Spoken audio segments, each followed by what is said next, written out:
32 వయసులో సిలువ వేయబడి భయంకరమైన మరణం పొందారు. దాన్ని విజయవంతమైన జీవితం అంటారా? లేదు. కానీ మనం ఆయనకు నమస్కరిస్తాం.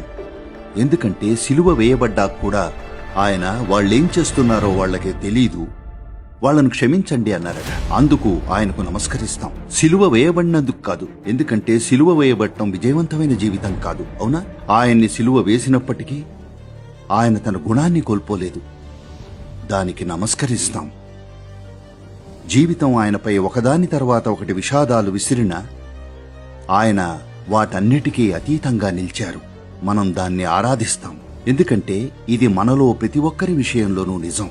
లోకం నీచత్వాన్ని విసిరితే మీరు నీచంగా తయారవుతారు. లోకం చేదును విరచమ్మితే చేదుగా తయారవుతారు.